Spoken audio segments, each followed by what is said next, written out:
Great. I see folks are logging in. We waited a moment or two, so we'll kick things off. So, welcome everyone to today's talk with author of How to Love a Forest, Ethan Tapper.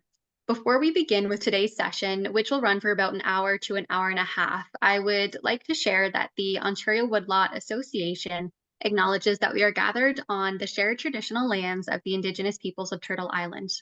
Long before today, there has always been Indigenous people, and they are the original stewards of the land. We are grateful for the opportunity to live, work, and play here.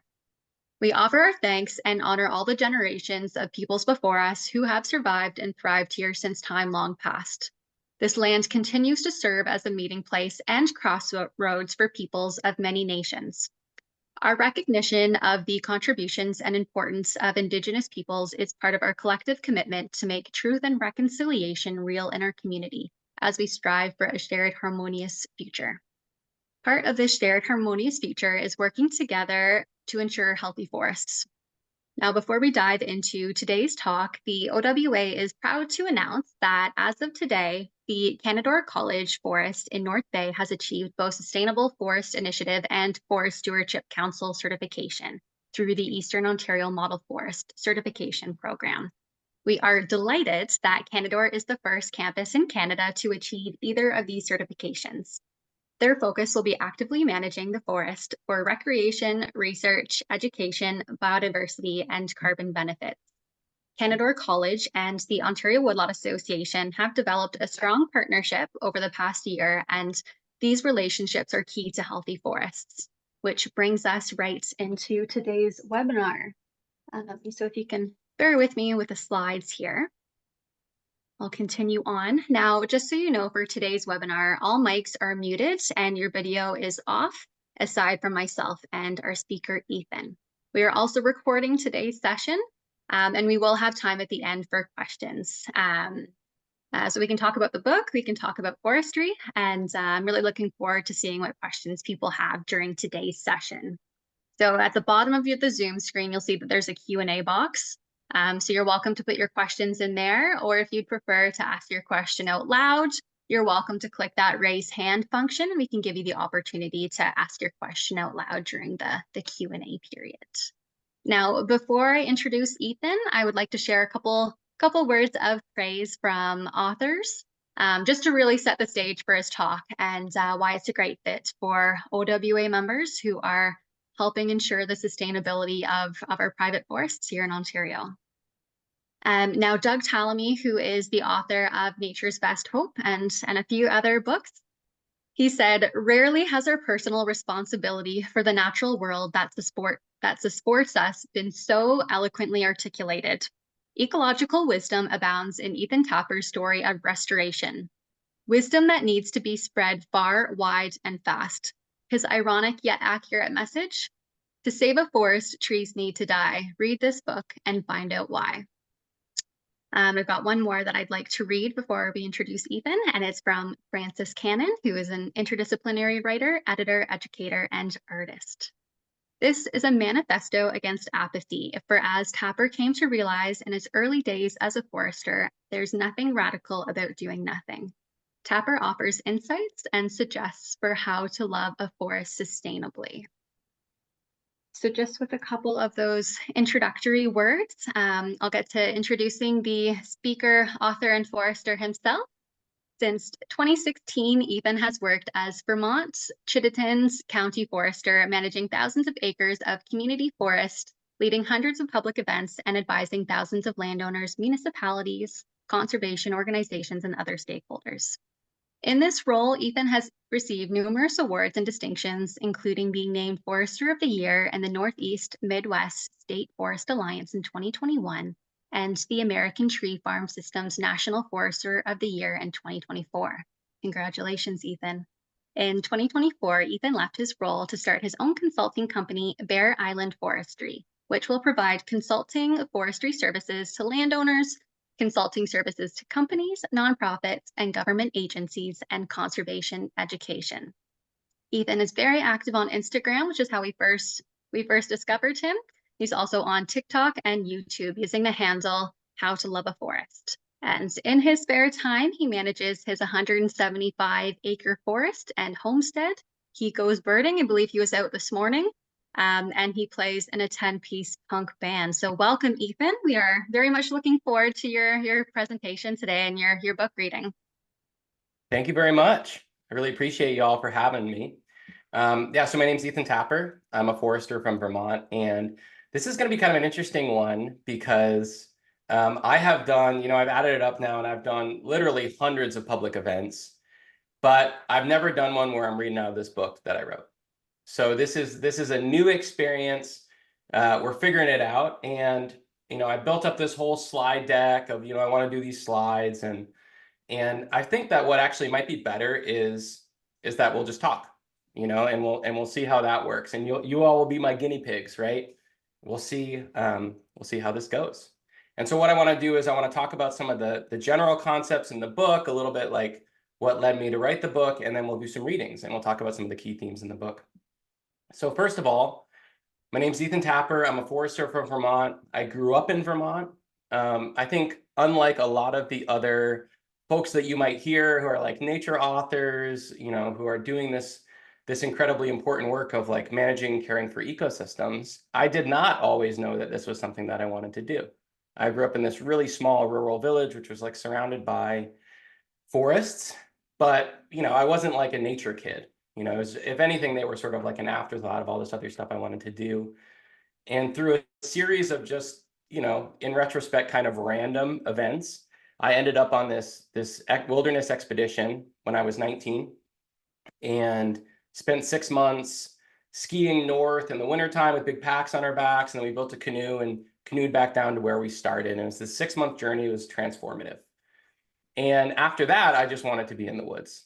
It really changed everything for me. So I logged with draft horses a little bit. I worked as a wilderness guide for a number of years and apprenticed on like a primitive homestead in rural Maine for a number of years and just had all these experiences. And I had this scholarship to go to UVM, and UVM sent me a letter after a couple of years of time off and said, you're going to lose your scholarship if you don't come back. So I was like, all right, what am I going to study? And I remember looking at a paper list of all the different majors at the University of Vermont. And that's when I say UVM, that's how we abbreviate the University of Vermont. So at the University of Vermont, they have all these majors, and I was scanning down this paper list and I saw forestry. And I swear to you that I did not know what it was, but I knew it had the word forest in it. So I said, let's try that. And it ended up being like a really, really good fit. After that, I worked on, my first job was working on these sort of industrial lands in the Adirondack mountain range of New York. And then I got a job working as a consulting forester, working on private lands, family forests in central Vermont. And then in 2016, I was hired as the Chittenden County Forester. Now in Vermont, our county forester program it's been around since the 40s. We are essentially service foresters. So we're providing service, helping landowners, especially private landowners, learn how to manage their land better. And I was doing that, and I'll be doing that, finishing out that job in a couple of weeks, and then starting my own consulting forestry company, which will be called Bear Island Forestry, at the beginning of June. And so as the county forester, I just worked with all different kinds of landowners. Vermont is 75% forested as a state, but that forest land is 80% privately owned. So of course, that privately owned forest land is contributing massively, as it is in most places in the world, to our collective quality of life, right? It's cleaning our air and cleaning our water. It's providing carbon sequestration and storage and regulating our climate. It's providing local renewable resources. It's making our state beautiful, right? It's providing all of these massive public benefits. And there's no test that you have to pass to become a landowner. There's no competencies required. You just kind of do it. And so we all have a massive collective interest in helping folks manage their land better. And that's, as the county forester for the last 8 years, that's what I've really worked on. And that's taken a few different forms. We manage this tax abatement program where folks essentially get a little bit of a break on their taxes by agreeing to follow certain rules and not subdivide or develop their plan and follow a forest management plan. We also, I manage about a dozen community forests. So those are owned by municipalities, and they're managed for all different kinds of things. And there's covering about 5,000 acres in size. have written a monthly column in a bunch of community newspapers, have done hundreds of public events attended by thousands of people, and just sort of trying to get at this question of like, how do we improve the quality of forest management and also the health of forests in this county, this one small section of this one small state. And it's an interesting problem. It's an interesting nut to crack. And so, one thing that I really realized, as I think many of us who come from this position of like deep compassion for ecosystems and deep care, wanting to care for ecosystems in the truest and most expansive and most holistic way possible, is that it's friggin' hard, and it requires so much of us. We go into these ecosystems that are almost uniformly degraded, uniformly facing incredible threats and stressors, both in the present and in the future. And then we're asked the question of like, how are we going to care for this ecosystem? And I think what really inspired me to write this book was seeing, number one, how commonly people misunderstand like what forests are and how they work. And then number two, misunderstanding like what it means to care for them, and seeing that there's this in the public lexicon, there's this, or in our public understanding, this idea that like to cut a tree must be something that's bad for a forest. To kill a deer, to kill an animal must be something that's bad for a forest. And recognizing how in some ways that makes perfect sense. I understand, but also when you enter into deep relationship with ecosystems, you see that if we're afraid to do anything hard or anything counterintuitive, we're just not going to heal these systems, and we're just not going to care for them. So the name of the book, How to Love a Forest, is really a statement of, what does it truly mean to love a forest? And, touching on the fact that it's not what you think.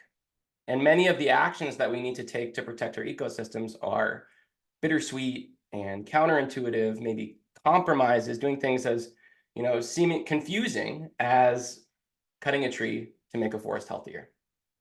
And so the way that I wanted to approach this was, using a number of different themes that sort of come up when I talk about this, reimagining forests, exploring themes of responsibility, relationship, legacy, power, freedom, resilience, change, and helping people understand, number one, how much I deeply care for forests, and intrinsically, I have dedicated my life and will continue to dedicate my life to caring for these ecosystems.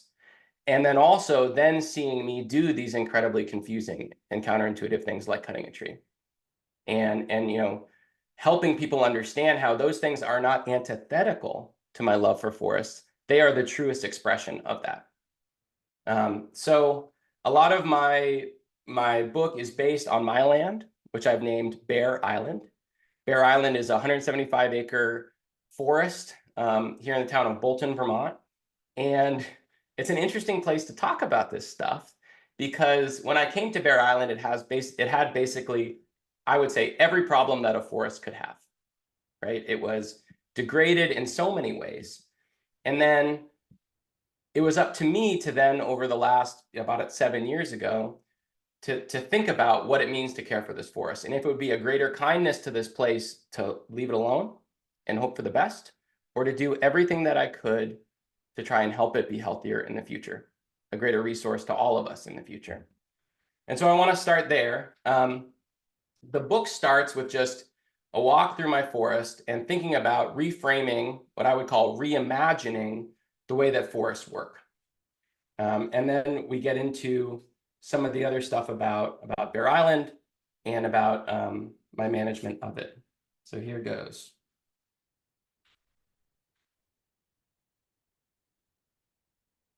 So in this first reading, it's from chapter 1. It's called Reimagining Forests. I'm walking through the orchard that I've planted in this area of my land, and sort of like juxtaposing how we think about what an orchard is and what a forest is. I prune a finger of diseased wood from the golden delicious, placing it on the pile to be removed and burned. In the orchard, I struggle against stressors and pests, against death and decline, going to great measures to keep each of these trees alive and healthy. Above me, the wild trees on the flanks of the mountain face their own mortal struggles. As I fuss over the trees in the orchard, the trees on the mountain weather parasites and pathogens, drought and inundation, the many perils that must be endured by something rooted in place. In the orchard, the bacteria, the fungi, the boring and defoliating insects are villains, threats to the order and the productivity of this engineered system. In the forest, they are the necrosphere, the community of death, the midwives of the profound and beautiful process of tree mortality, the creatures that guide trees towards the unraveling that marks the end of their biological lives. The trees of the forest are members of a community that has co-evolved in a world of windstorms and ice storms and forest fires, of insect and disease outbreaks, a community that has been defoliated and parasitized, broken and uprooted, burned and flooded for millennia. As I fight death in the orchard, the trees of the forest will live and die with equanimity. In the forest, the creatures of the necrosphere are as natural and as essential as the trees themselves. Beings of value and purpose, critical pieces of a living system in which death is as vital as life. As they kill trees, they create nests and dens, fertile seedbeds for mosses and lichens and young trees, habitats for countless species. As they rot and break down wood, the creatures of the necrosphere build and enrich soils, making future generations of trees possible. Last year, I led a group from a local senior center to one of Vermont's remaining old-growth forests, a few acres in the heart of the Champlain Valley. The group murmured contentedly as we entered a stand of sugar maple trees, their trunks small and perfect, the crowns of white pines looming far overhead. It was October, and the sugar maple leaves were drifting lazily to the ground, the color of burnt gold. I smiled as I explained that this was not the old-growth forest, that like most of Vermont, this beautiful stand of trees had been a pasture just 60 years before. Ahead, the old-growth forest loomed darkly, its understory a tangle of fallen trees and dense young growth, its canopy layered and irregular and punctuated by gaps, its oldest trees hollow and half dead. As we entered, the autumn light faded into shadow. From behind me, I heard a quavering voice say, "Oh, I don't like that." In my time as a forester, I have walked in the woods with many hundreds of people. I have realized that each of us is drawn to forests like orchards, forests that are simple and tidy, defined and discrete, bounded and finite. Our intuition guides us to envision healthy forests as expanses of evenly spaced trees towering over understories as clear and as open as parks. Research suggests that this bias may be evolutionary in nature, that we are drawn towards savanna-like environments, analogs of the African ecosystems within which our species evolved for millions of years. Like every species on Earth, we reach toward suitable habitat, instincts hardened in forgotten times singing from the backs of our minds. If a group of ecologists and biologists walked through the same old-growth forest, they would marvel at its structural diversity, how disturbances of different types and scales had created a mosaic of young trees and old trees, young forest and old forest, and everywhere in between. They would smile at the broken snags standing like huge naked obelisks, at the trunks of fallen trees piled at their feet, at the ancient trees inhabiting the perimortem period, the rich liminal space between life and death. They would celebrate the forest for the same reasons that made the group from the senior center so uncomfortable: its messiness, its imperfections, the legacies of death and change that defined it. They would see the old-growth forest as a vibrant, dynamic community with a radical vision of what it means to thrive. A group of chickadees visits me, flitting from fence to fence. I pause to watch their circus. As my pruning shears quiet, I hear nuthatches and dark-eyed juncos, the pounding of a pileated woodpecker on an aspen. As I have learned to recognize more of the forest birds, a cacophony has become a chorus. Each species of bird calls its own name. Each touches the forest in a different way, each finding habitat within different pieces and parts of this living community. Each is unique. A decade ago, I looked into the forest and saw faceless trees, each like the others.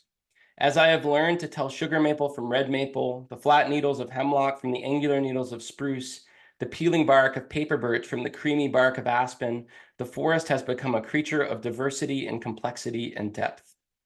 Each tree species is habitat for different birds, insects, and mammals, each growing on different sites and in different ways, each flourishing different flowers and bearing different fruits. Each is precious.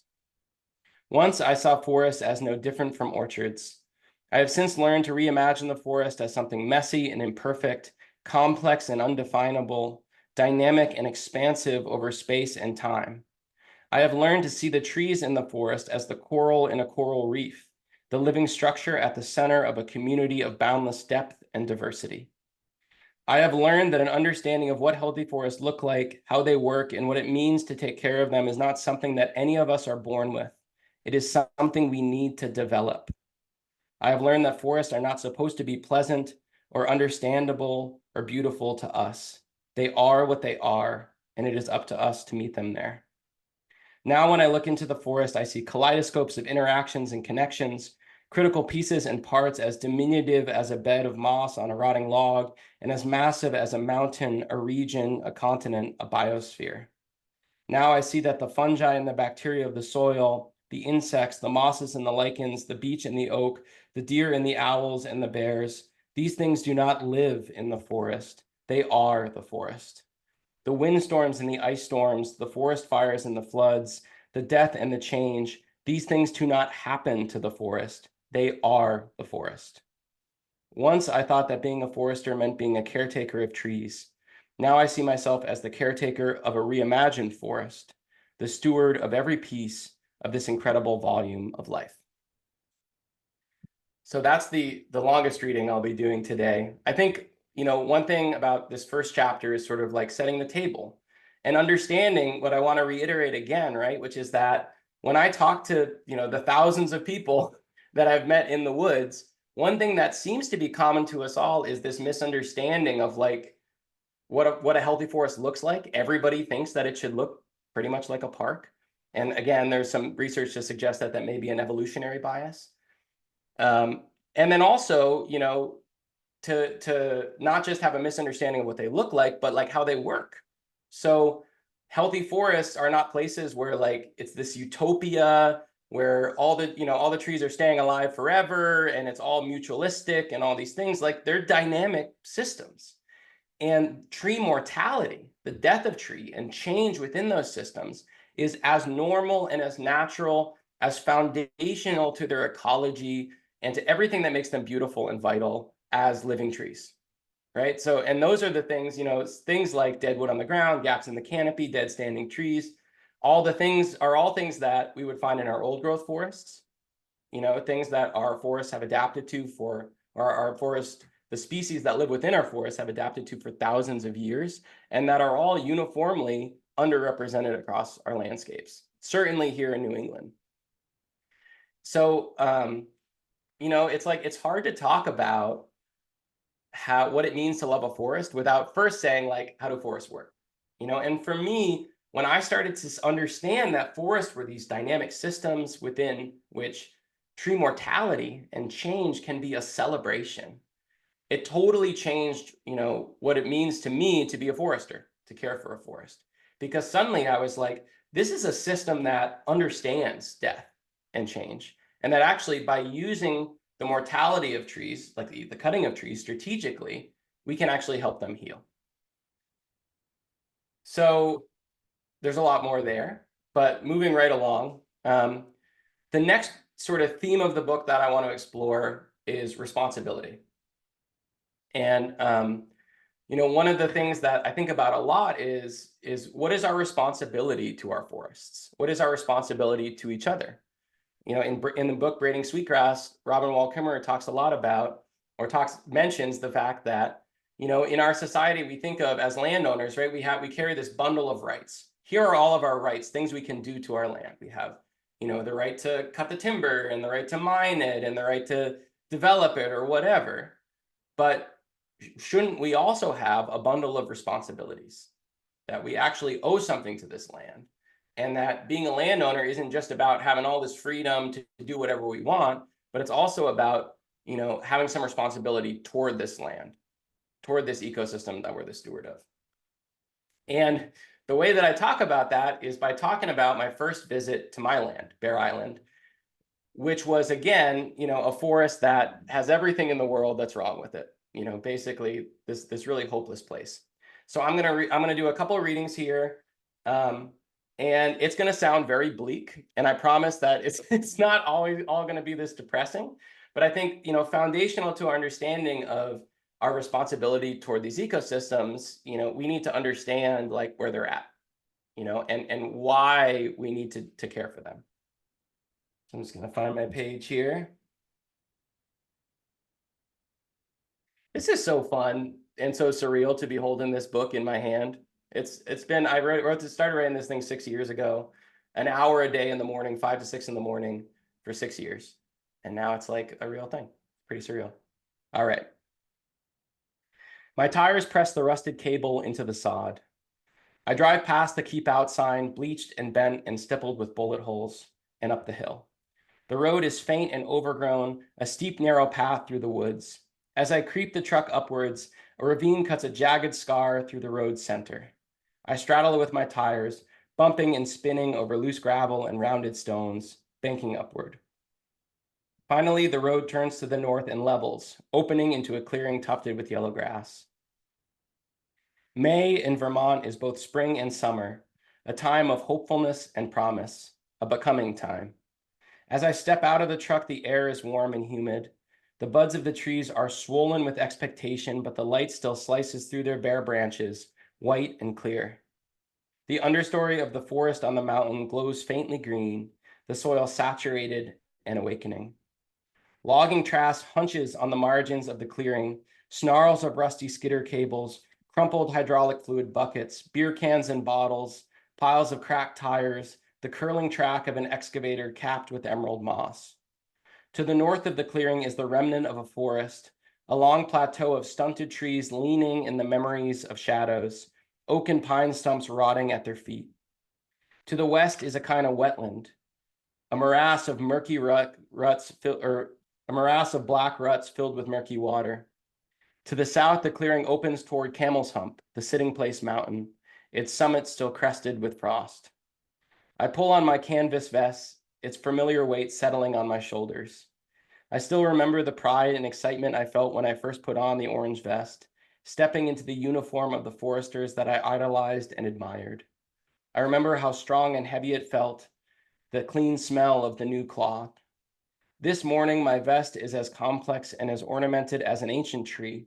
My compass, my prism, my GPS, my permanent marker are tied on like epiphytes, the once bright fabric frayed and sun-bleached and speckled with blue paint. My dream of being a forester has become real, as close to me as skin. This morning, I woke in my apartment by the laundromat and the blinking light of the bodega. The city streets were quiet as I drove past the cemetery and the nursing home, the subsidized housing, the people curled on street corners, the trash gathered in dusty windrows, the raccoons and skunks toddling from hedgerow to backyard in the half-light. I passed the shopping center and the condominiums, the cul-de-sacs with indigenous names etched onto the memory of a sandplain forest, where little fires once smoldered in the understory. As the sun reached above the green mountains, I drove through the broad valley. I passed through forests that had been cleared, exploited, and degraded, along streams that have been ditched and dammed, straightened and polluted, through ecosystems echoing with the trail of destruction blazed by my ancestors as they walked indelibly and unforgivingly down the road of progress. I drove through the mists of the Anthropocene, the geologic epoch in which humans are the dominant influence on this planet, its climate, its ecosystems, its species. I drove through forests that were both human and wild, both ancient and new. I scanned my map, watching the early light glint off the crushed door of a skidder partially buried in the earth. The photographs on the realtor's website showed only this landing with its panoramic view, mentioning the 175-acre forest as an afterthought. Aerial photos showed a mountain marbled with skid trails, a sign of recent aggressive logging. The lines on the topographic map crowded together like the growth rings of an ancient tree, suggesting steep, unforgiving terrain. Though nothing about this land seemed promising, I allowed myself the luxury of hope, the chance to discover something vital and secret in a foreboding world. A red-tailed hawk cuts across the blue sky, soaring toward the distant ripple of Gleason Brook. I turn toward the sun and follow a skid trail banking unselfconsciously upward. The chipping sparrows chatter at me as I enter a broken forest. And skipping ahead. The wandering song of a winter wren travels across the still air. The songbirds are returning, bustling and fussing through the naked canopies of the trees. As they always have, they are preparing to nest, to raise broods of chicks, to live their bursting summer lives. I lean against a big-tooth aspen, its gangly trunk swaying over the beach sea, listening to the saccharine trills of a golden-crowned kinglet. There is more to this story. I wander west over slopes and ridges, through narrow valleys and across dripping seeps. I have walked for another half hour before I realize that I have not seen any healthy trees anywhere, that every tree of every species is struggling, limping along, dying. In a flash, I remember the aerial photo, the logging roads splitting the forest like white watersheds. I blink and suddenly I see the signs, the stumps and the tree tops rotting in the leaves. I travel back in time. 30 years ago, the air in this forest was sharp with the fermented tang of cut oak. I see the sugar maple stumps bleeding sweetly into piles of shavings, the yellow birch stumps frosted with orange minty sap, the oak stumps still red and hard and flat.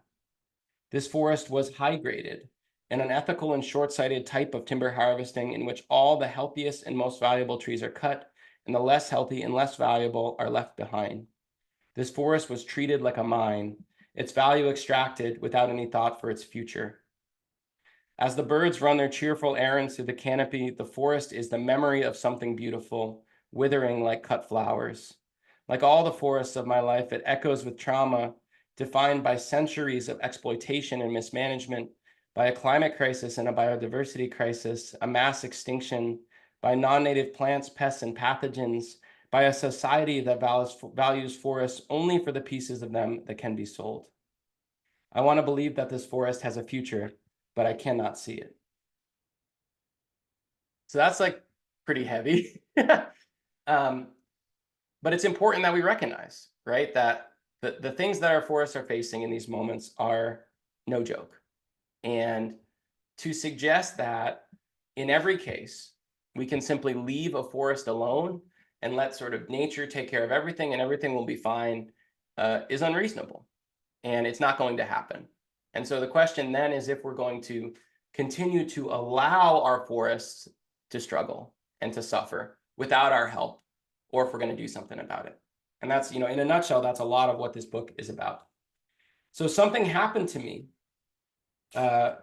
during this process, and I'm just skipping to the next place that I'm going to read from here, which is that I went, the walk goes on, and I'm seeing this forest that's so degraded, high graded. It's facing all of these issues. We have these issues with American beech, which can form this like diseased monoculture in our forest that it's facing, deer overpopulation, a really dense infestation of non-native invasive plants, especially Japanese barberry. At the time, the densest one that I'd ever seen. And, skid trails and access roads that are all eroding and washing out. And it was just awful. And I basically, at the end of that first visit, I said, forget this place. And I left, And then what happened to me was that that summer, took a course in restoration silviculture. So thinking about how we're using forest management as a tool to restore these degraded forests, especially these degraded forests in this pine oak hemlock system, which is really what Bear Island is. And I started to think about it. And I started to say, geez, could I do something about this? Would there be a way to address all of these problems? And if I'm not going to do it, who is? And doesn't this forest need help? And so then I returned.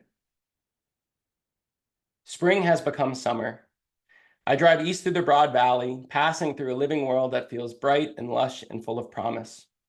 As I turn onto the overgrown road, the keep out sign is invisible, obscured by layers of green life.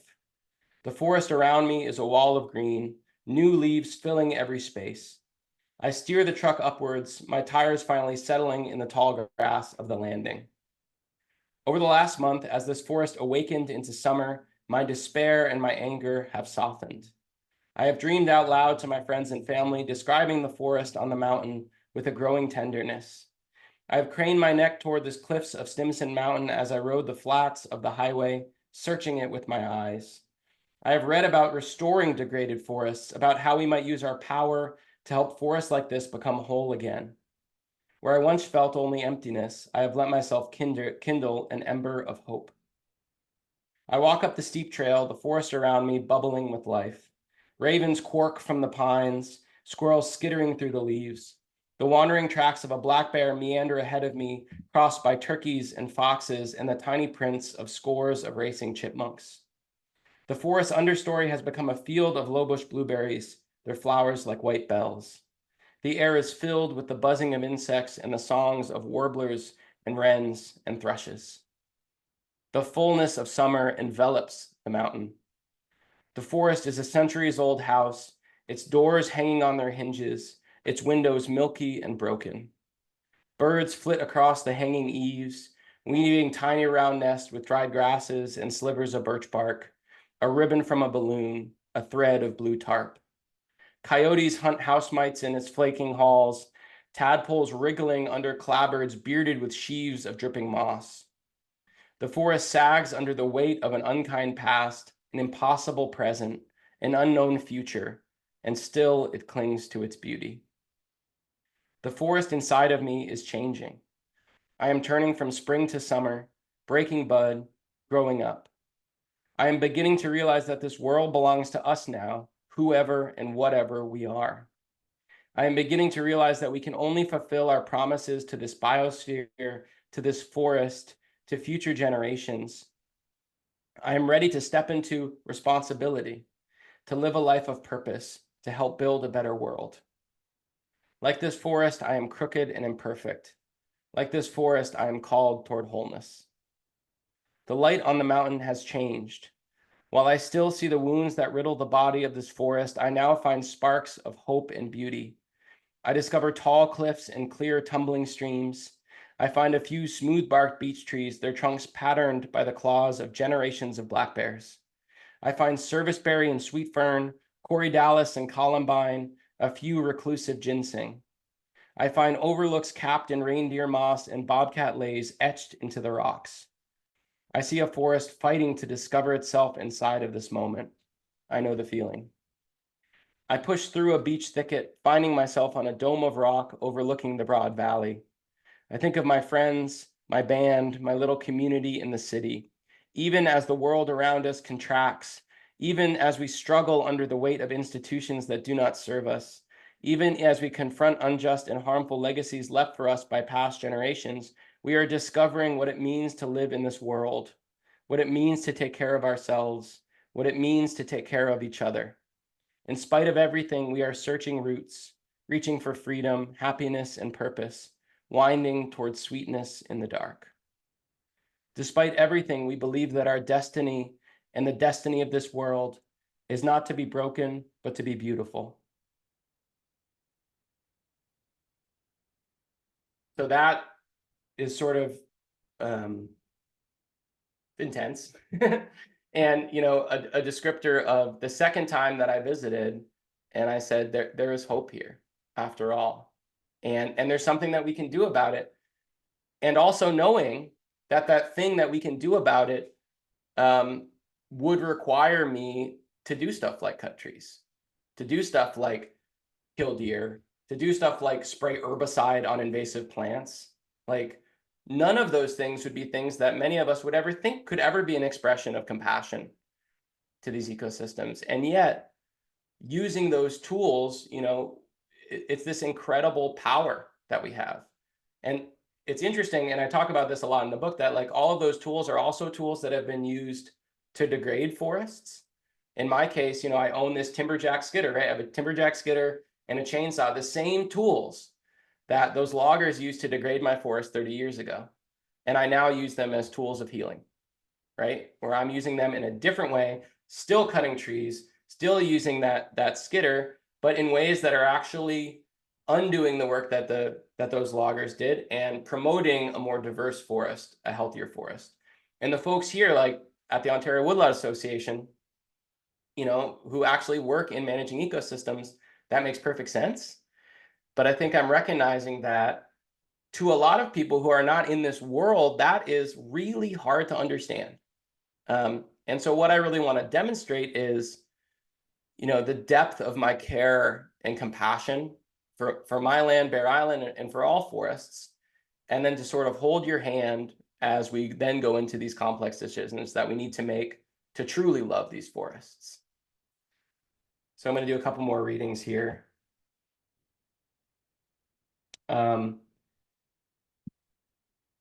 Let's see. Skipping ahead. I just want to read this whole book. I don't know how long that would take. Probably take like a few hours. So maybe we could just guess what we got going for the rest of the day. We'll just do that. Get some more water. All right. Just kidding. Okay. So this chapter, this is a chapter about the theme of like power. One of the things that I really want to stress, and it's important to me that people know, right, is that we already have the tools to like fix almost all of these problems that our ecosystems are facing. Like we're not waiting for like someone to do this cool invention that will allow us to like, make our forests healthy again. We actually already have these tools. We can do it with existing technology and existing resources. And the only thing that we need to do is to figure out how to decide that we're going to use that power to care for ecosystems, rather than using it on other stuff, right? Or rather than being so scared to do something like to cut a tree that we abdicate our responsibility toward doing these things with the power that we have and the technology that we have. So this chapter follows me. It's, a lot of this book is also an exploration about keystone species.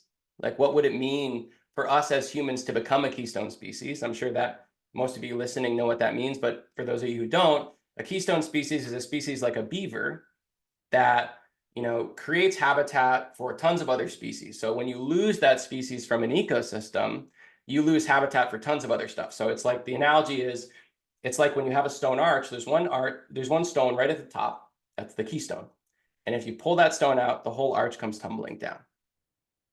So I explore in this chapter some species that we might call keystone species, talk about beavers, talk about pileated woodpeckers, which is an interesting one that's been called a keystone species. And also another interesting one, passenger pigeons, which is an unusual one, but don't have time to go into that right now. And I do that across the subtext of as I'm cutting trees down. So I'm like in my woods, cutting these trees, trying to, again, affect this positive change in integrated forest. I set down my saw and lower myself onto the white wood of the stump, my heart drumming in my chest.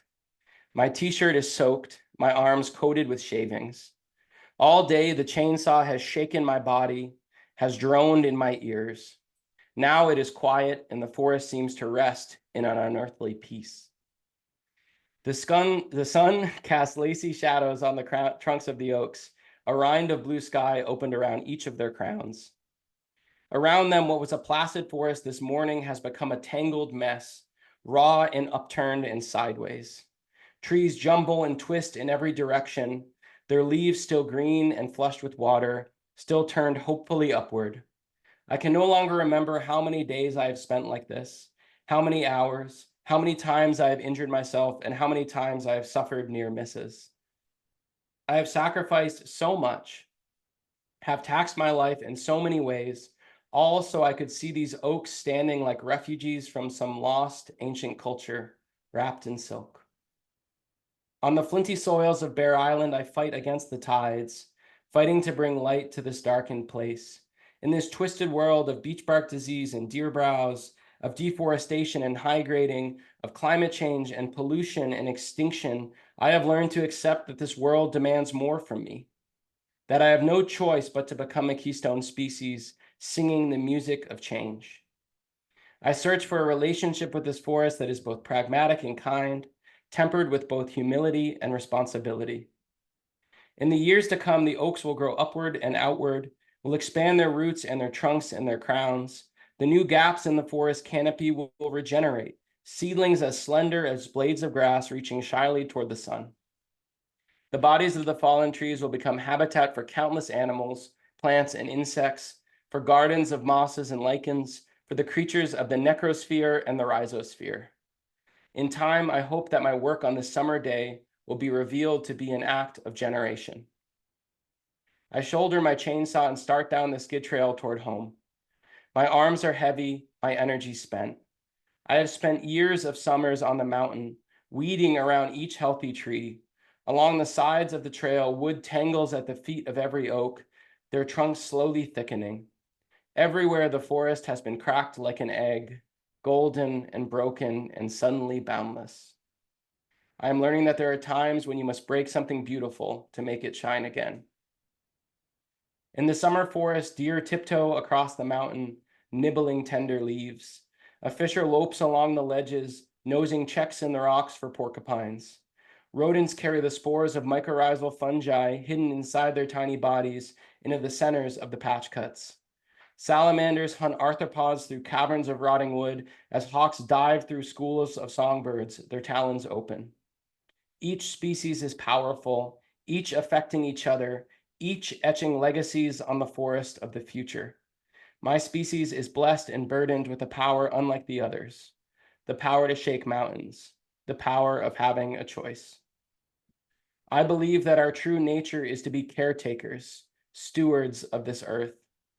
I believe that the true nature of our power is not to degrade and destroy, but to protect this living world and to protect each other.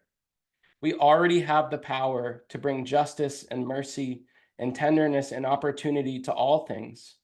We already have the power to transform the Anthropocene into an epic of awakening, an epic of regeneration, an epic of abundance. We just need to choose to do so. As I descend the hill, I wonder what Bear Island will be like when I am an old man and my legs are no longer strong enough to carry me up the hill.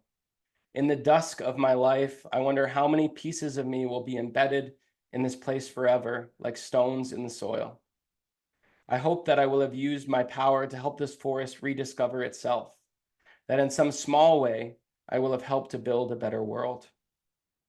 In these moments, my life feels sacred and precious, a gift given to me so that I may help heal this crooked world.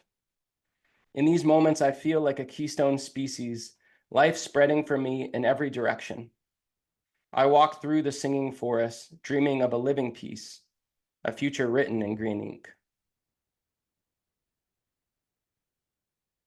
So, it's one of these things that I really wanted to express with the book, right? I mean, I think one of those reviews called the book a manifesto against apathy, which I love, and I hope that there are people out there who are not content to know that ecosystems are beautiful, to know that ecosystems are imperiled, but who want to know what we're going to do about it, and who would rather, feel uncomfortable than not do the things necessary to protect our biodiversity, to protect our ecosystems, and all these precious, precious things. So I'm going to try and squeeze in 2 more readings before we get to the end of our hour here. So in this one, where am I going? Oh yeah.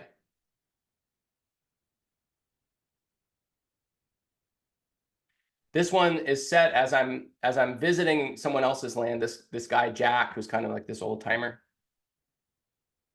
and we're going on. He's asked me there to go on a walk in his woods. Let me just take a sip of water before I get into this.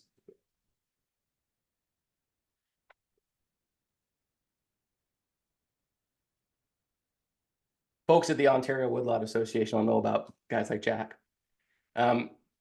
As the day brightens, Jack and I cross the hayfields, following a narrow, well-maintained tractor trail into the woods. The trail curls around outcrops of sand-colored dolostone, its cracks and soft edges laced with tendrils of moss. We walk through a young forest of basswood, sugar maple, white ash, and bitternut hickory, a single generation of trees with trunks just large enough to wrap 2 hands around. I can tell that where we walk was a cow pasture 60 years ago, that like many others, it was abandoned in the 1950s or 1960s. Though this forest is just beginning its journey through time, richness hides in every crevice, greenness filling every space. The understory is thick with maidenhair fern, blue cohosh, Virginia waterleaf, and seersucker sedge, the plants of sweet, calcium-rich soils. I can tell that in spring the forest floor will be a carpet of wild leeks, their twin leaves like rabbit's ears, and that this forest will smell of garlic. Since he was a young man, Jack has managed this forest for firewood, the dozen cords a year needed to heat the leaky old house. If he wished, he could have simply cut all the biggest trees, could have taken from the forest with carelessness. Instead, he has tended this forest like a garden, weeding around each of its healthiest trees, cutting less healthy trees and giving those with the most promise room to grow. His work has not been in vain. The trail passes through acres of young, vigorous hardwood trees, each with a tight, beautiful bark, each with a dense, well-balanced crown. Though Jack's forest is hopeful, it echoes with scars. Like Bear Island, like every forest that I visit, this forest has been pounded like an anvil, cleared and farmed and exploited, its sweetness sapped, its treasures pulled like stones from the soil. In living their dreams of freedom, past generations have garnished this land's riches, enriching themselves with a piece of Jack's freedom. Because of the choices of his ancestors, Jack will weed this garden for the rest of his life without ever seeing an abundant harvest, without ever seeing this forest truly become itself. He will spend his life raising this child, and he will never see it truly live. It is a common story, yesterday's freedom taken at the expense of today's. Because of the freedoms of past generations, my generation has never had the freedom to live among healthy, diverse forests, a stable climate and a thriving biosphere, wolves and cougars, elk and passenger pigeons, ancient unbroken landscapes and clear, boundless waters. Because of the opulence and the carelessness of the past, we must find freedom within a climate crisis and a biodiversity crisis, a mass extinction, within degraded and fragmented ecosystems facing an uncertain future. We have been born into a reality in which each generation takes their freedom from the same shrinking and finite pool. We have been told that we are radically free and then handed a world in which each generation is less free than the last. I feel a kinship with Jack. Across the hayfield, the old house teeters and falls apart, empty cans pressed against the glass. The forest around us is young and simple, missing so many of the things that once defined it. Jack did not choose this forest, this land, this old house. All are legacies, things that simply are what they are. With his freedom as a landowner, Jack could have chosen to exploit this forest, to subdivide and develop this land. He could have used the money he earned to retire, to build a new house in place of the old. Instead, he has chosen a different path. As I have at Bear Island, Jack has chosen to pick up the pieces that remain and to try to build something beautiful. I marvel at Jack's forest, this profound expression of care and compassion in a world of exploitation and short-sightedness. Jack has no children, no one that he is managing this forest for. He is simply building a better legacy for those who may someday follow, whoever they are. He has cared for this forest not because he had to, but because he has chosen to, because he is called toward responsibility. Like each of us, Jack has a house to keep and a forest to tend, a life of his own and a life to give to the world. Like each of us, Jack must find a way to care for the garden of his imperfect life while tending to the garden that we all share. Freedom is a chainsaw with the potential to be so many good and terrible things. We cannot choose if we will cut into the flesh of this biosphere, cannot choose whether or not our freedom will impact the freedom of others and of future generations. All that we can do is to choose how we will live in the world that we have been given. If we will treat this earth like a mine or a garden, if we will exploit and abuse it, if we will turn toward relationship and responsibility and find a way to live with compassion.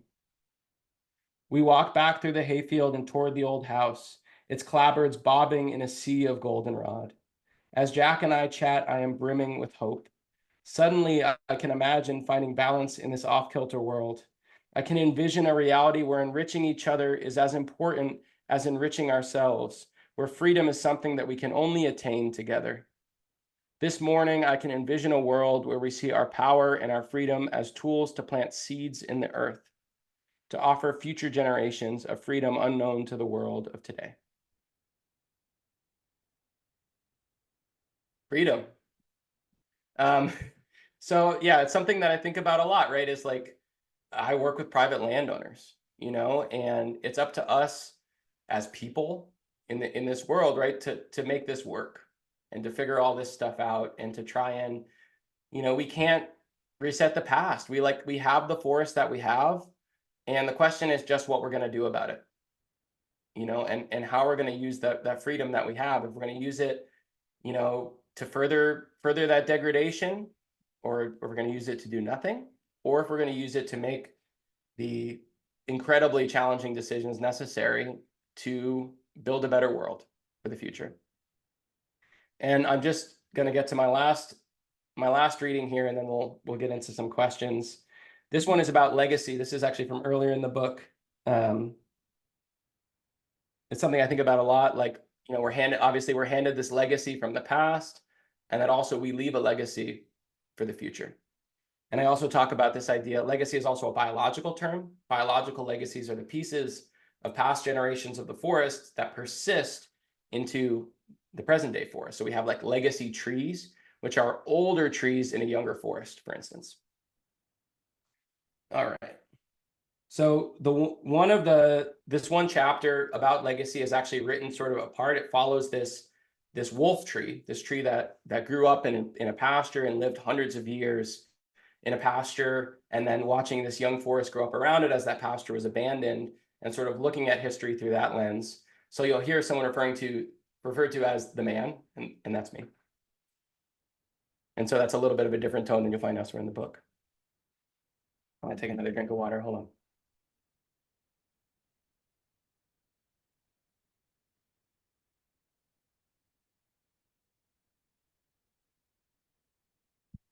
And he's gonna continue his perfect streak of not crying this entire time.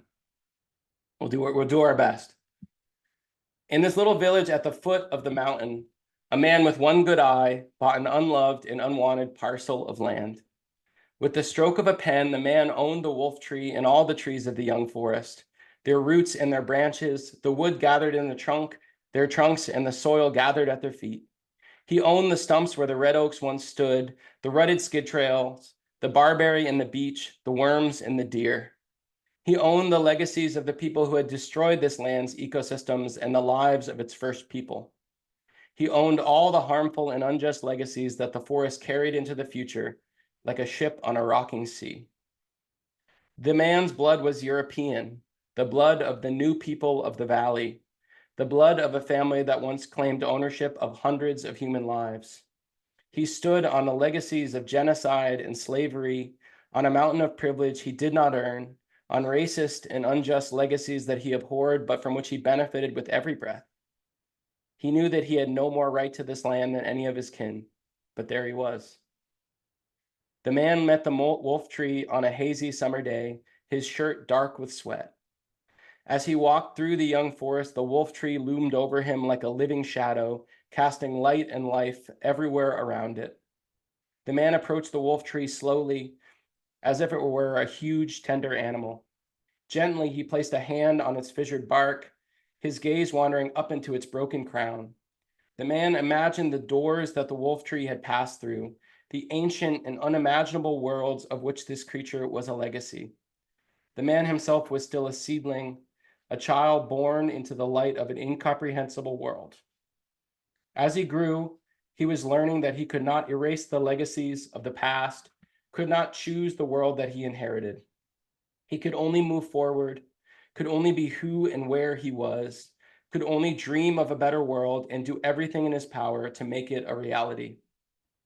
The man visited the wolf tree often.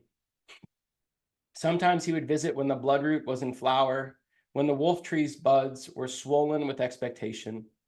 Sometimes he would stop by with a rifle in his hand, tracing the meandering track of a deer in the thin autumn snow.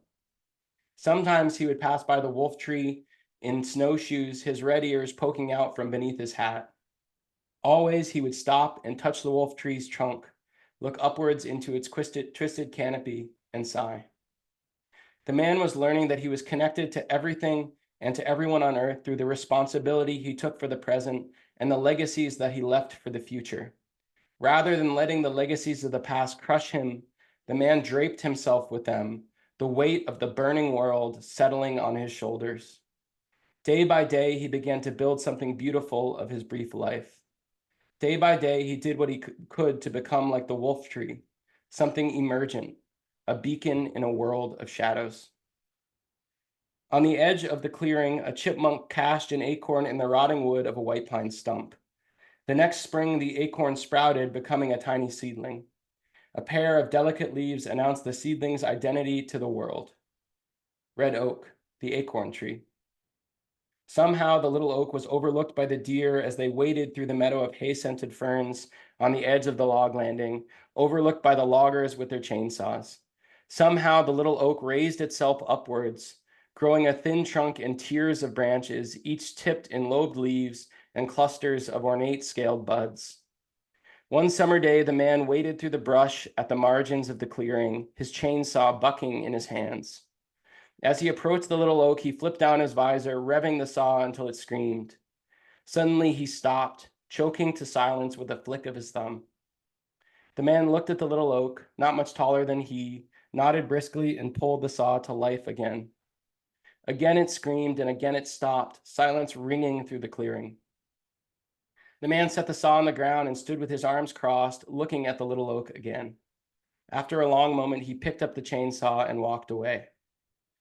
The little oak grew two strong trunks and branches that reached into empty space all around, becoming a wolf tree in its own right. The man returned often, not with the chainsaw, but with a pruning saw and loppers, trimming dead branches and cutting brush at the little oak's feet. He named it the memory tree, and each time his truck pulled into the landing, he would measure it with his eyes like a doting father, his face full of hope.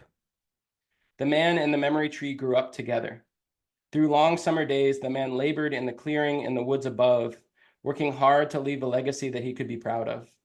In the heat of the day, the man would rest in his chair at the base of the memory tree, drinking cool water and dreaming of many things that might someday be.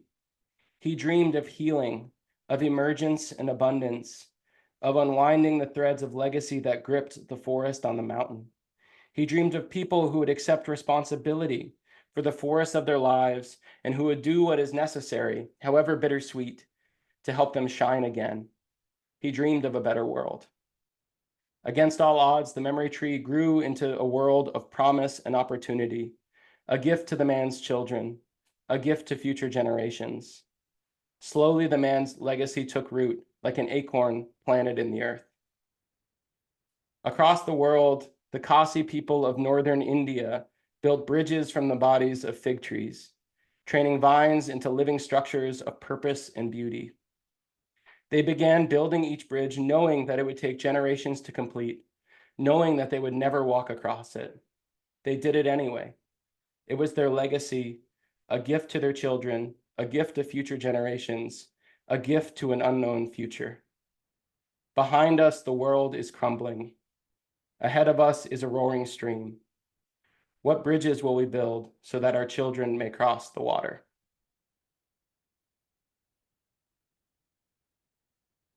My goodness, Ethan. Thank you. My goodness. I'll let you continue. I just wanted to give you a moment after reading that. It's beautiful. It's given me chills. Thank you so much. Yeah, and I would love to, there's so much more to say, and I would love to take any questions if folks have them. I just want to put in the plug that How to Love a Forest. You can pre-order it now anywhere, and the pre-orders really help. And one of the things we're trying to do is to I hope that there's something here that's of value to our community, and I want to get it into more hands. And so getting a lot of pre-orders will allow us to do that. And so you can do that the big guys or through your local bookshop. And if you can, I'd encourage you to do the latter. And you can also check out what I'm up to, ethantapper.com, and you can follow me on all the socials, on Instagram especially, actually streaming to Instagram Live right now. Hi. Um, YouTube, TikTok, and Facebook. And my handle's at How to Love a Forest. So thanks everybody for listening, for being my guinea pigs as I embark upon this journey of trying to read this book to a lot of people.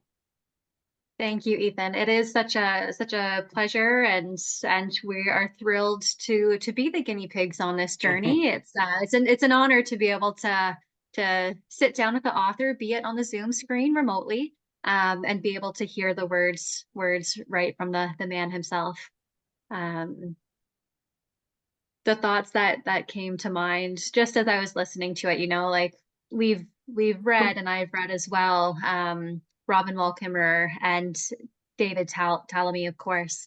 And we also have these words from authors themselves about how they feel about this book. But just having the opportunity to listen to you talk about it today, it is very deeply emotional. These deep thoughts that you're sharing with us, and I'm sure lots of folks have had them themselves, and just being able to listen to it and hear the emotion behind the way that you read them.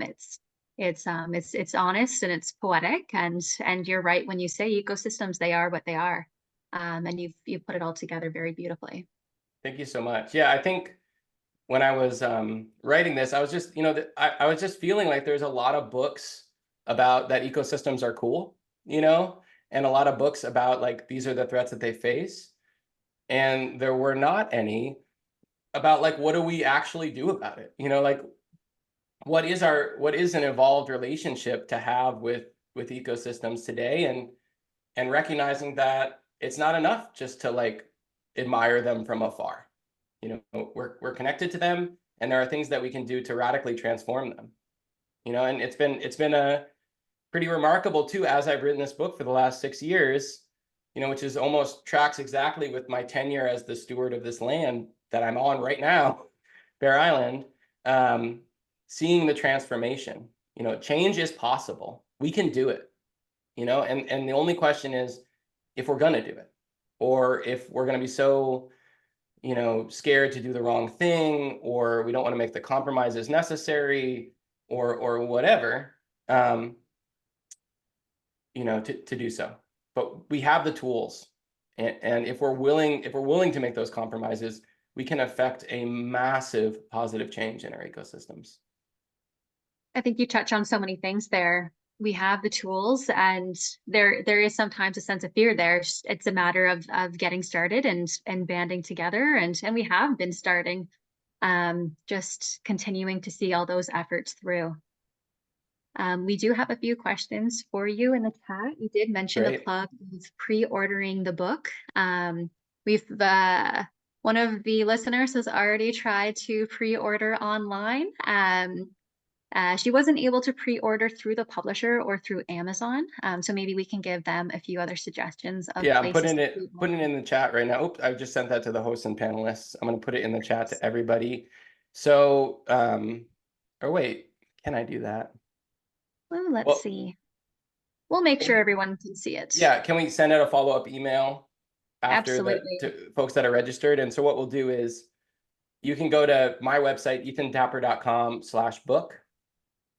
And what that'll allow you to do is it's got like all the different places where you can order it from. And if you just search it up, like I was even able to do it at my local bookshop, Crow Books in Burlington, Vermont. I was able to do it through them. So, but you can also do it through Amazon, bookshop.org, all those, Barnes and Noble. And there's it's links, great even that'll just be right there. Sorry, Ethan. I was going to add, it's just great even to approach your local bookstore owner and see if they can order it in for you. That's win-win all around. Totally. Okay, so we've got that in the chat for folks that they can take a look at. I'll read this next question that we have here. I currently follow you and love your mission. I believe that if people are exposed continually, it will help awaken the drive for conservation and stewardship. How do you think we can really drive the people who are in power to focus on the change we are able to do and act? So for me, one of the big things has been changing the way that we talk about a lot of this stuff. So like one thing that I realized in doing my own forest management work, like I manage these community forests, and I'm like, wow, people have these pretty massive misunderstandings about like how forests work and like what forest management is and like what it even means to like manage a forest. And a lot of people have like pretty monolithic views about like what logging is and all this other stuff. Um, and yet, most of the forest management work that I was seeing was this really positive work, which was being used to make forests more diverse and resilient, to improve the quality of the habitat that they offered, to protect biodiversity, to do all of these incredibly positive things. And, I believe strongly that in most cases, if we were able to communicate that message better, um, a lot of people who are currently perhaps detractors of the management work that we do would become supporters. Because, and I actually found this in my own work. So I started doing these forest management projects on public lands, municipal lands, and really found that by being creative about how we frame these things, by really reaching out to people in a lot of different ways and being like, we actually want you to be involved. We actually want to talk to you about this, and teaming up with our partners. Like, it's not just us foresters who believe in this. It's like, I team up with our local like Audubon chapter and our local co-op and our local libraries and like all of these other organizations, local woodlots associations. Here it's Vermont Woodlands Association, and other partner organizations, Vermont Land Trust. And we're all, we're approaching these complex issues from different lenses. And for the most part, we agree about what to do. So no longer it's just like me, Ethan, the guy who hates trees, out there telling you to go cut all these trees down for no reason. It's like, no, this is like, we're a conservation community, and this is what we're doing. And really trying to, instead of talking about like, well, logging something that we've always done, and we should still do it just because we've always done it. To me, that's not good enough. We need to be like, these are actually the positive things that you believe in, that we are accomplishing using forest management. Yet we're producing local renewable resources. We're making forests more like old growth forests. We're responding to all these threats and stressors that our ecosystems are facing, which have directly are contributing to the loss of biodiversity from our ecosystems. Like, if we change the way that we talk about these things, I feel like there's a real opportunity to broaden our coalition. And I think that is absolutely essential to us being able to care for forests, is our ability to help people understand, yes, to reform some aspects of the work that we do in some cases, but like also to just help people understand what we're actually doing, and to like bring people into that process. And so that's, the reason why the book's called How to Love a Forest is in part because there's a lot of people out there who would say that they love forests, and they just don't totally understand what that means. They don't totally understand that it's not enough just to say that you love forests and then call that good enough. It requires more of us, and it's up to us to tell them how that is the case, what that actually means, and to recognize also that I think it's powerful to recognize that their concerns are valid, and that, of course, if you hadn't ever managed an ecosystem, you would think that to cut a tree down could only be a thing that would be bad for the forest. It's up to us to meet them there and to be like, actually, it's more complicated, and talk about that. So much to unpack there, but really we have these communities in place, and it's about building relationships and meeting people halfway there, and really being open to these discussions. Mm, I think collaboration is so important. You hit on that multiple times there. I right. have a philosophical question here in the chat about Okay. pesticides. Can you talk about how to make decisions regarding invasive species and herbicides/pesticides? What framework do you use to make these decisions? Yeah, that's such a tough one. Um, and that, honestly, so, and I can't speak to necessarily like all the invasives that y'all are dealing with, because you're in a little bit of a different area than we're in. Most of the invasives that we face are these woody invasive plants like common buckthorn, shrub honeysuckle. Japanese barberry was the big one on my land. Asiatic bittersweet, multiflora rose, ones like that are the ones that we really worry about in the woods. And so on my land, and I have a whole chapter about this, but I had 30 acres of basically pure invasive plants. I mean, it was like waist high, wall to wall barberry. And that was, in the understory, and that was it. And, I spent a day trying to pull them by hand and really quickly realized that it wasn't going to work. And so I ended up using herbicide on that. Most of the herbicide I use with what's called a cut stump application, where I'm actually like cutting the stems and applying herbicide directly to the surface of the stump with this tool called a buckthorn blaster, which is a pretty remarkable conservation tool. But I was actually doing foliar spray with a little hand pump backpack sprayer spraying the leaves. I didn't want to do that, and I didn't. It was gross, and I wish I didn't have to. And I think that if 19-year-old Ethan had seen me, he would have been like shocked and horrified. But now, in retrospect, I see that work using, making the compromise to use herbicide to control those non-native invasive plants as one of the most radical decisions I've ever made, honestly, because it allowed me to, no one that I've ever met has heard of someone like solving a problem like that. It's just not something that we do because no one's basically willing to put that much time and effort into it. And yet you can 100% do it. And so what I started thinking about with the herbicide was, it's not about, I hate the barberry and I'm just like trying to destroy it. It's about what I'm trying to create. And that's what I really think about when I'm cutting trees as well, on my own land, or marking trees for a logger to cut on someone else's land, is it's not about what we're taking away. It's about what we're creating. And in the area where there was the barberry, I kept on thinking about those spring ephemeral wildflowers. Here for us, that's like bloodroot and hepatica and Dutchman's breeches and wild ginger, blue cohosh. And I knew that they were supposed to be there. I knew that they had been there for thousands of years on that hillside. And because as a result of those non-native invasives crowding them out, they weren't there anymore.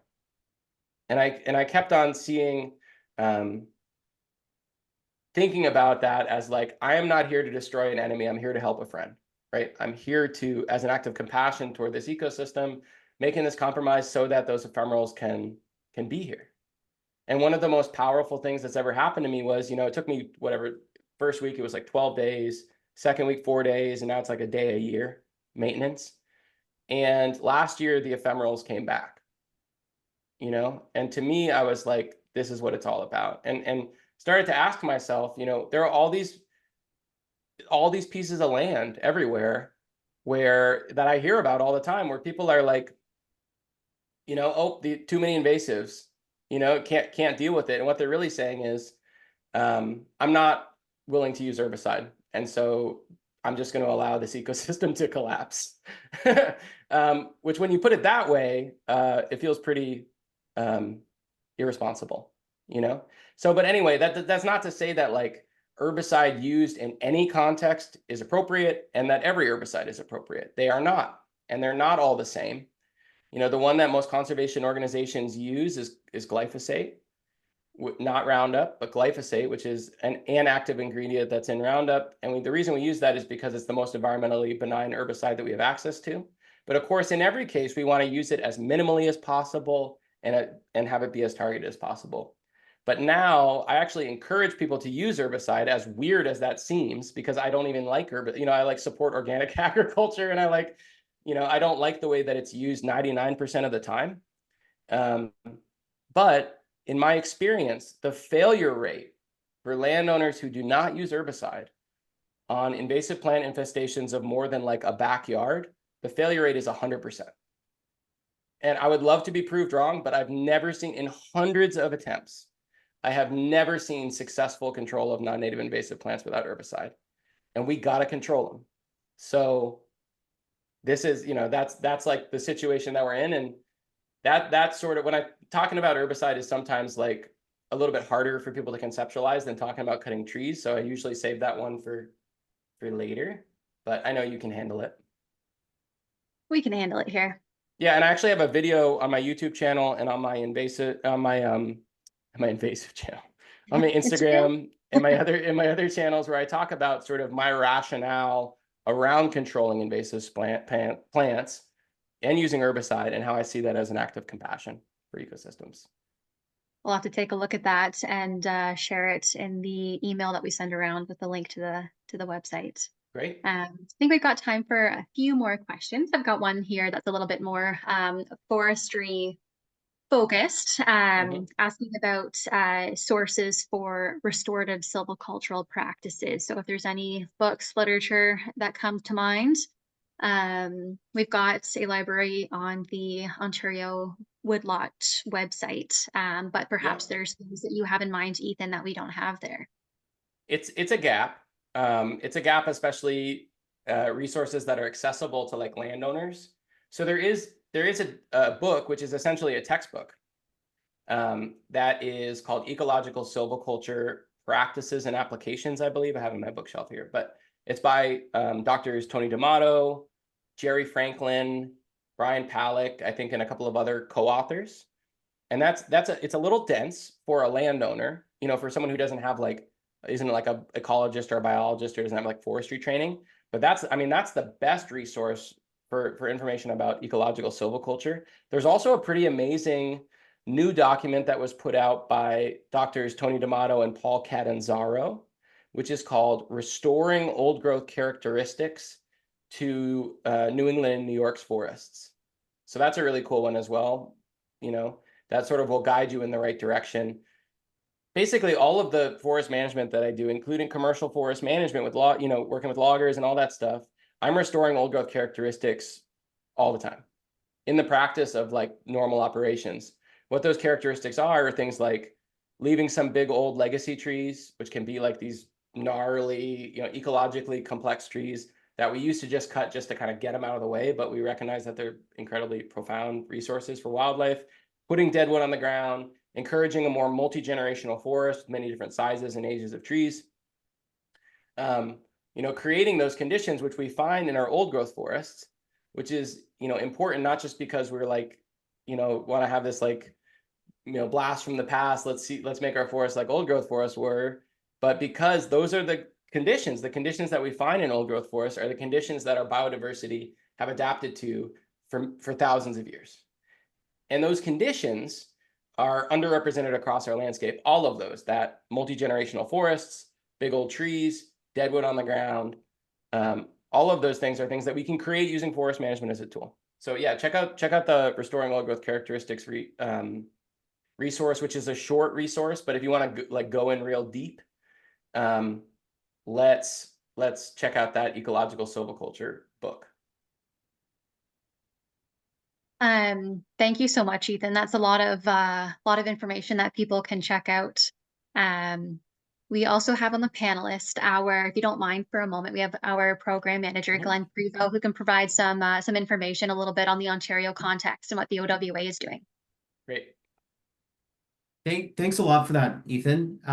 I just learned about your work, maybe a couple of weeks ago. We saw your short video there, like I think it was like 5 ways to love a forest or something like that. And I don't think I've ever heard anybody explain it so succinctly, so accurately, and so understandably. And so I was hooked at that point. And so I can see people are revved up about some of the things that you're saying, and they want to see some of these things implemented. And so I just want to provide some OWA context about what we're doing around this. And I think your philosophy embodies what we here at the OWA, especially, at the provincial level, this is how we approach things. So to touch on restoration and how do we get things done, we are actively working on setting up a program to do that. This is a long-term thing. There has been neglect for private landowners in Ontario for decades. We're not going to solve this quickly, and so we're just starting that journey. So be patient. We are working on it to try and find funds and information and programs to coordinate that. That's a big hole that we have, but we are working on that. The Ecological Restoration text by Tony D'Amato and all his friends there is an excellent book. I've read it cover to cover. So quite happy to share that information as well. We also have the Ontario Tree Marking Guide, and I'll provide some of this information. I was pleased with how closely it followed some of the principles in their book. I'd say standard practice on Crown land in Ontario gets you about 75% of the way there, which is awesome. So we have that guide. There's a couple other guides. So if people can follow up you, but also know that OWA staff can help as well. But I just wanted to let folks know that we are doing this work, and we do have resources available. And I know it's slow and people want to get going tomorrow, but it's tough. I'll share my quick herbicide story. So I have a quick I live in town, and I've got Japanese knotweed on my property. It was there when I moved in. And so for those folks who are thinking like, okay, can I just like pull this stuff out? I mow every week. And I think this year is, after 5 years, is the first year I haven't seen it by this time. This was the year I was going to go out and get the herbicide to deal with it. I wasn't too concerned because I could contain it. And that was after pulling it and bagging the roots and throwing everything away. It still comes back. And so you can imagine if you leave that for a month, I mean, you're back to square one. So that was, yeah, it's tenacious stuff. So anyway, I've said enough, but for those who want to follow up, feel free. Thanks so much, Glenn. And we'll include those resources in the follow-up email as well. It's, yeah, always great to pool in all the information that we have, and continue to build on it and expand. I think we've got time for one more question, Ethan, and then we'll announce the winner of the book. All right, we're giving away a book. We're giving away a book. Heck yes. Yeah. How to Love a Forest, of course. So we have one final question here. What is next for Bear Island? I follow you on Instagram and see the maple shack being built. Yeah. What are some of the other plans? We're just going to keep on plugging. I mean, it's just like, this is the first year. It's been 7 years now. So some of these areas are really starting to regenerate that I've started managing when I first bought the land. So that's been pretty cool to see. But there's more to be done. You know, I'm just a weekend warrior out there with a skidder and a chainsaw. So I cover about 5 acres a year, and I got 175.